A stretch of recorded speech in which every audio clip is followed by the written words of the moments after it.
Welcome to Pick Up and Deliver, the podcast where I pick up my audio recorder when I head out for a walk and deliver an episode to you while I stroll around. I'm Brendan Riley.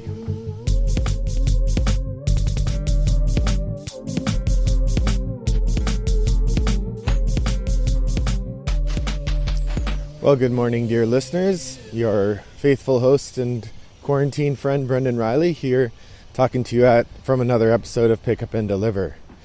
Today I went out for a walk. It's just after 8 o'clock in the morning here in suburban Chicago. The sun is up and the construction is working faithfully across the street as they have continued to do. And I thought I would go out and take a little walk and talk to you about some games. I hope that you've been getting some gaming in if you're sheltering in place. If your job still has you going out in the world, I hope you're being safe and avoiding infection. I have had a fair amount of gaming to do. My school is still on hiatus for one more week. We're ramping up to begin classes again in earnest. And so I'm finishing up preparing my classes for that big moment. So I thought I'd talk to you today about some games I've been thinking about.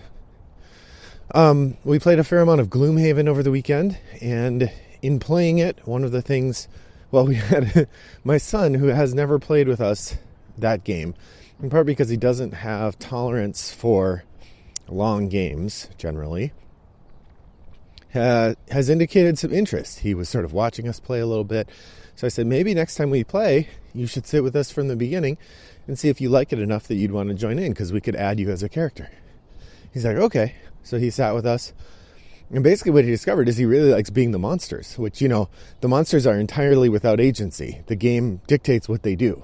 But he really likes flipping all the cards and telling us what the monsters do. And so I think he's probably going to join us pretty regularly for Gloomhaven from now on as the monsters. But he also liked the idea of that, because then if he gets bored or gets tired of being there for a longer campaign, he can just nope out and there's no harm to the game. So that's kind of fun. Anyway, that got me thinking a little bit about the different kinds of pleasures of gaming, and I was reminded of a phrase that Mark Bigney, one of the hosts of So Very Wrong About Games, uses occasionally to describe some games that he enjoys. One of them I think was called Warfighter. He mentioned the other one when I asked about it on Board Game Geek, but I'm forgetting the name right now. And he describes a method of gaming called fun paperwork. And I think those of you for whom that resonates as a thing, you can absolutely understand what he means by fun paperwork, because I totally get it. In fact, that's what today's episode is about. Fun paperwork. All right, so I thought of 4 different kinds of fun paperwork that I enjoy in games. And I thought I would talk a little bit about that experience and why I enjoy it, or what I enjoy about it, and also a couple games that do that. So to start with, I wanted to talk about anticipating systems. So we were talking about Gloomhaven already, and Gloomhaven actually is full of all kinds of different fun paperwork, but this is the one I'm thinking of particularly. One of the things, if you go and read about Gloomhaven, that people find most difficult but also most interesting as a tactical puzzle is the way that the enemies move. That the enemies in Gloomhaven have a very particular set of rules about how they move. And essentially, the set of rules that they have about how they move is very precise and shapes how they act precisely. And if you know how they're going to act, you can then plan your work accordingly. And there's a whole process by which, before you move, you know how the enemies are going to move. And you can see exactly where they're going to go and what they're going to do, depending where you end up. And that's a big part of the game. A big part of doing well in the game is anticipating those systems and responding to them actively. If you haven't played, here's an example. In one of our adventures yesterday, we're playing against some enemies, and we see that one of the enemies is going to have a really vicious attack as their action that round, but they're not going to move. Then what we do is we try to make sure that we're not next to them, because they don't have a ranged attack. So as long as we're not next to them, then they can't hit us. So that would be an example of sort of anticipating the system in Gloomhaven. So I've now set myself up to be following a garbage truck, which is what that noise is, but this makes my walk pretty inconvenient.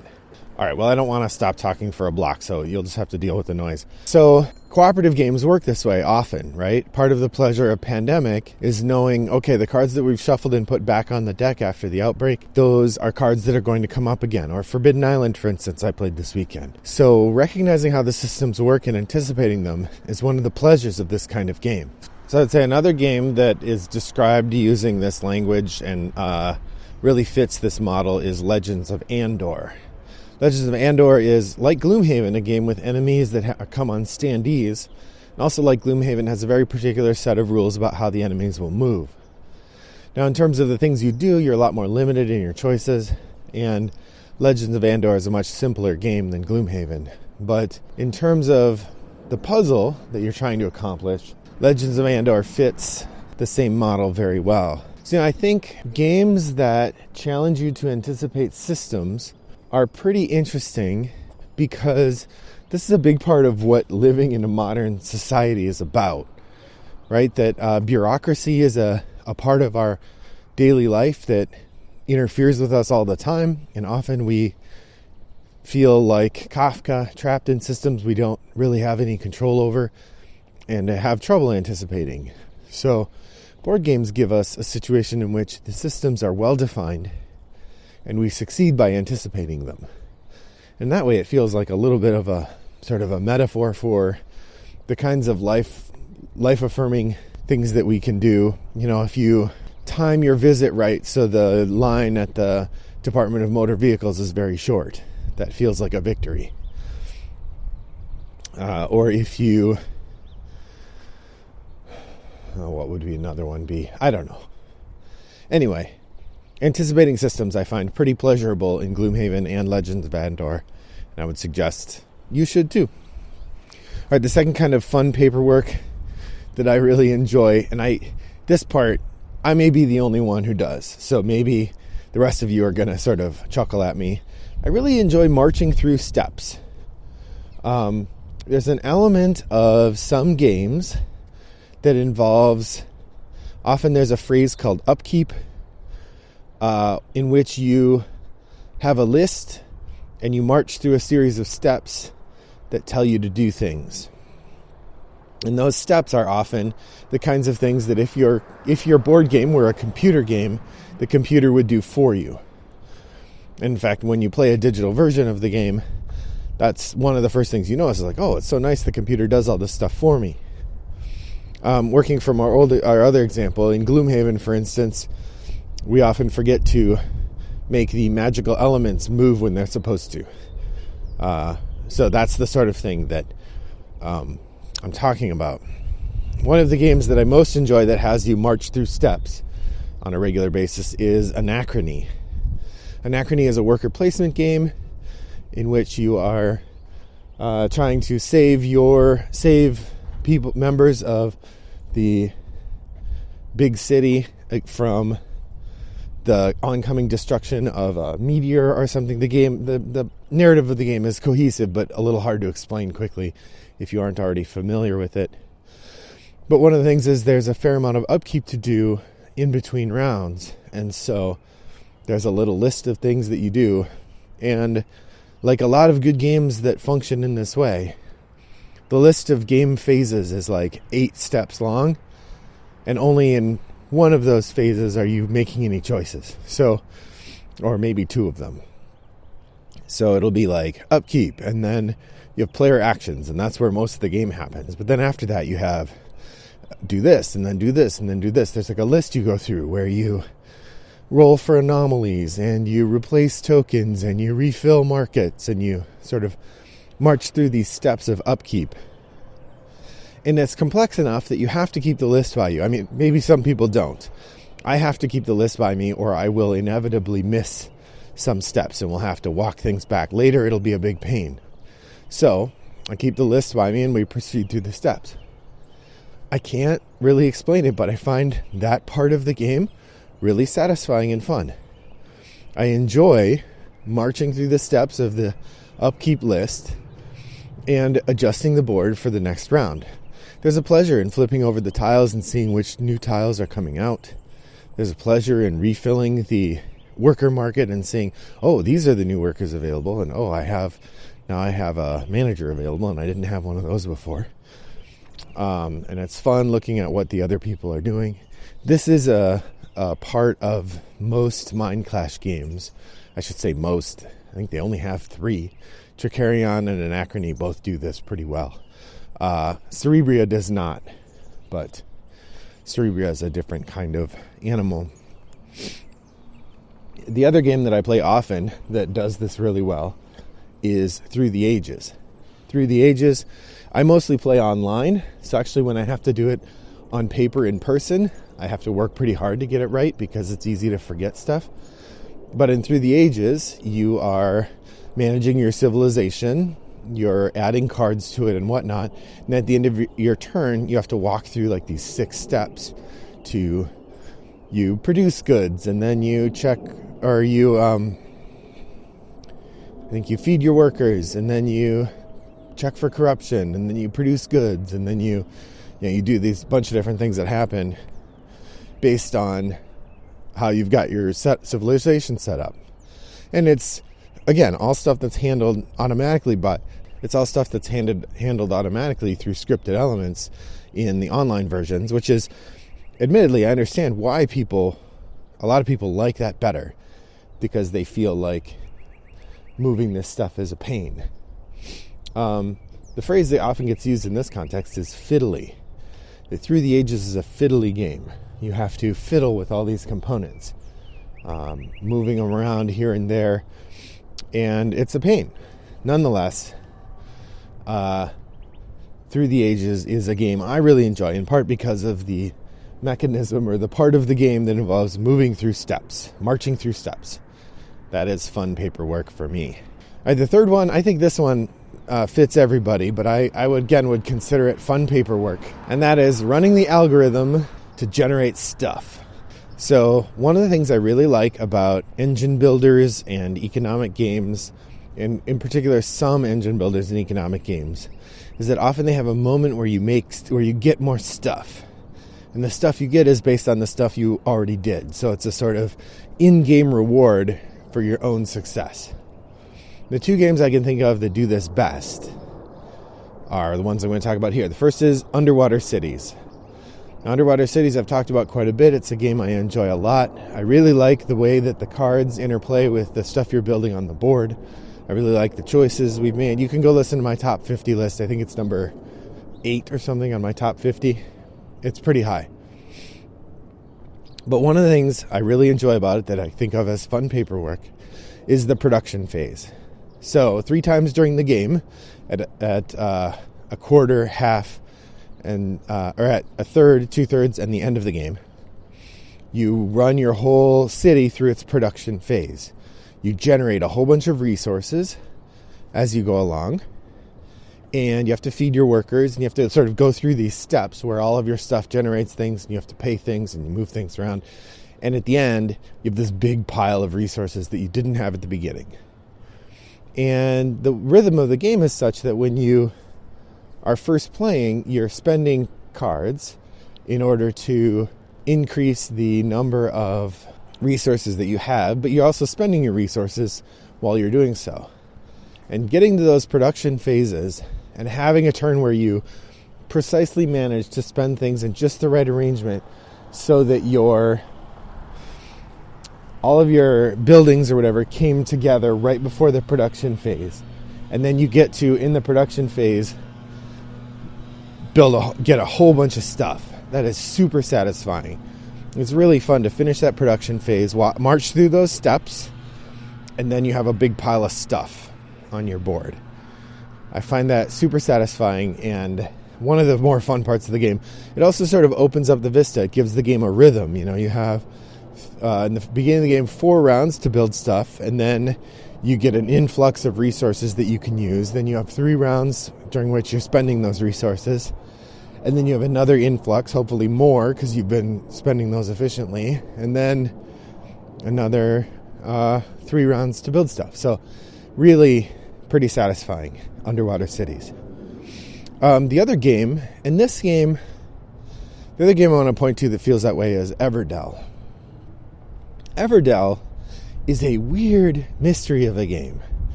Part of what makes Everdell so interesting is that at the beginning of the game, it feels like you have nothing.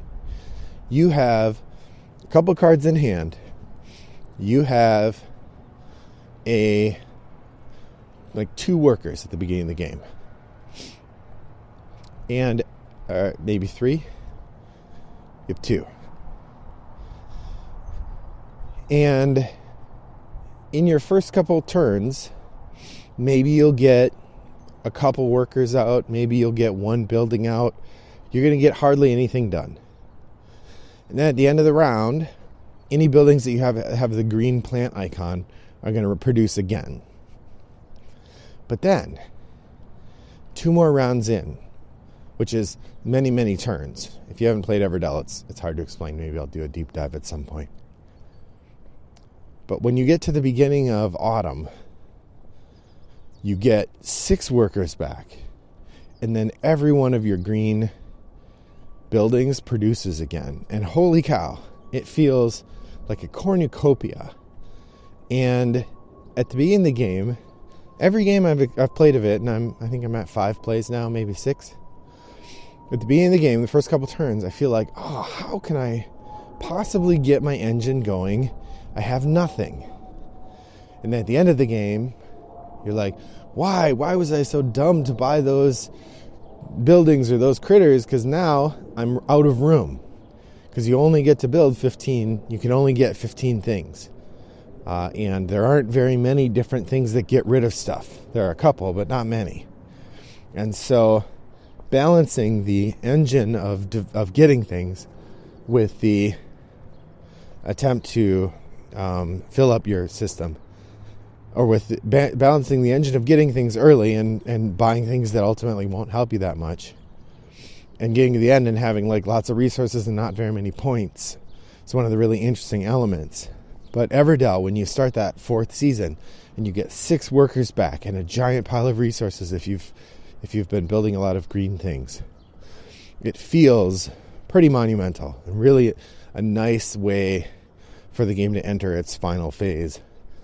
That's Everdell and Underwater Cities. Great games for generating stuff. Another kind of fun paperwork that I enjoy. Finally, the last kind of fun paperwork I wanted to mention, it goes a little bit to anticipating systems, but it's more like planning. One of the things that's fun about paperwork when you have to do it is careful planning. Building a detailed to-do list and checking those things off, building a calendar and following it. These are immensely satisfying activities if you can manage to do them well. And one of the things I really love about deep, complex Euros is that they often are built around careful planning and really interesting interactions between players about these detailed elements. So 2 games I wanted to point to that really reward and, in fact, promote this kind of careful planning are, first, Tricarion. Tricarion is I think one of the things that, if you hear a Euro game described as tight, as having a tight economy, it probably fulfills this part of fun paperwork really well. So, Tricarion is a game in which you are magicians and you're building tricks and you're performing, but you have an incredibly limited number of actions, an incredibly limited budget. You don't have a lot of money and you have to pay all your workers. And all the spaces that you want to go, the things you want to do, are tightly contested. So you're constantly butting heads with your opponents, trying to figure out the best way to manipulate the market and task your workers and all sorts of different things. So when you manage to get the right progression of orders and the right progression of elements so that you can line all your things up, and then you do a performance and you get a super big bonus, or when you play a thing and you get a match with other people, and just the number of ways that you can make that system sing if you plan carefully and you bring that planning to fruition, it is super satisfying. It has a kind of mathematical elegance that feels delightful. Even if Tricarion is a super finicky game, very fiddly, fits all of those other, it's not a game I would describe as elegant, even though manipulating those complex systems in a way that they come together well feels elegant. I really like that. The last game I want to talk about that feels that way, that has that kind of complexity, that the feeling good by manipulating, by planning well, is Motainai. Motainai is a game I've played a number of times recently, 3 in fact, and I really enjoy it. It is a complex card game in which you're using cards for a lot of different things, and there's a rhythm that the cards follow as they move around that makes planning particularly interesting and difficult, because you never know what you're going to get out of the deck, but it's very hard to get cards that you know what they're going to be from the game. So you're constantly pulling new cards from the deck, hoping you'll get a thing you need, and then as you put cards into the game, you can't get them back to use them in the way you want. So planning out a series of steps that allows you to get the resources you need to build an object that then catapults you into the victory is super satisfying and really fun. And that makes Motainai my next game on my list of, or the other game that I would say really rewards careful planning. So, what games did you think of when I said fun paperwork?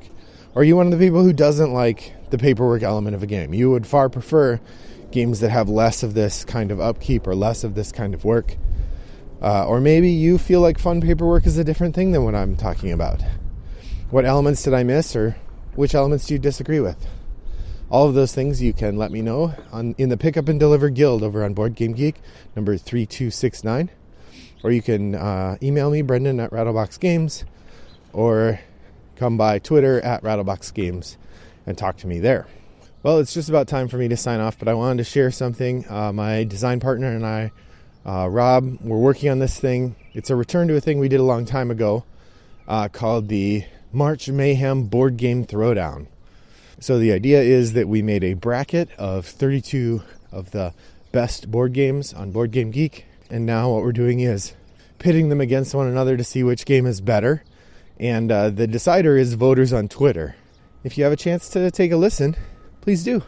It's called Game Fight Show. The easiest way to find it will be at Twitter at Game Fight Show, but you can of course go to rattleboxgames.com and find links there. In fact, right here at the end, I'm going to play our promo episode for that. It's a minute long, so take a listen. Here we go. Welcome to the Game Fight Podcast that's brought to you by your friends at Rattlebox Games. I'm your co-host, Rob. Here with me is... Brendan.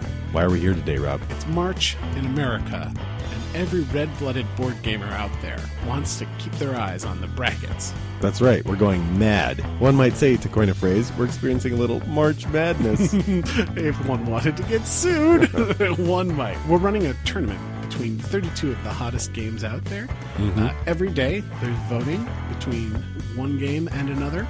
Okay. Actually, right now, at the beginning of the tournament, it's so chock full of goodness that to get done in time, we're running 2 sets of games against each other. No. Tune back in here. We'll have some discussion every day about the matchup or matchups that are occurring. Where would people go to find these votes? The place to find us is Twitter, and how to find us there is we are at Game Fight Show. Game Fight Show. Be there. Voting every day. I judge that adequate. Thank you for joining me today on this actually quite pleasant walk. I hope that your next walk is as pleasant as mine was. Bye-bye.